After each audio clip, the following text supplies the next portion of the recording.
Good morning. I'm back with another devotion, and man, did God give me fresh manna for this one. I'm excited for this one. So this morning we're in 1 Samuel 17, and it's a common chapter, but I'm telling you, this is a fresh look at it. So run through this with me. So we find early on in the chapter that the Israelites and the Philistines have now come out to the battlefield together, and you've got Israel out on one side of the battlefield, the Philistines on the other, and of course, this giant from Gath, Goliath, is coming into the middle and taunting Israel, just making fun of them, just making them look dumb. And so, of course, David enters into the picture. He's running back and forth between Saul on the battlefield and his father's flocks to tend his flock.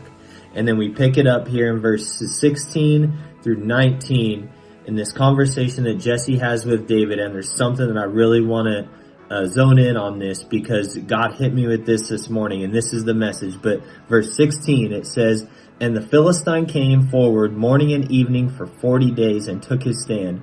Then Jesse said to David his son, 'Take now for your brothers an ephah of this roasted grain and these 10 loaves, and run up to the camp of your brothers. Bring also these 10 cuts of cheese to the commander of their 1,000, and look into the welfare of your brothers, and bring back news of them. For Saul and they and all the men of Israel are in the valley of Elah, fighting with the Philistines.'" Now this is what got me, verse 19. They are all in the valley fighting with the Philistines. No, they aren't. It just said at the beginning of the chapter that they are all standing across the valley from each other, and Israel is literally trembling at the tauntings of this giant in Gath. And I just wonder how many of us are fooling ourselves thinking we're at battle when really the enemy is standing in the middle of the battlefield while we are on the sidelines taunting us, and all we are doing is standing there telling people that we're in battle, saying we're crying out to God, but we're doing nothing about it. Because this is the thing, you guys, is God does not call us to be on the sidelines. He calls us to be engaged in the battle.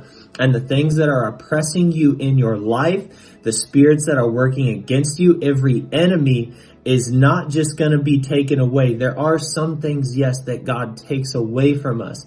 But the enemy that is oppressing us, we have to actively engage in the battle. And what does that look like? It's not just hanging out and praying and saying, "God, take it away. God, overcome it. The battle is the Lord's."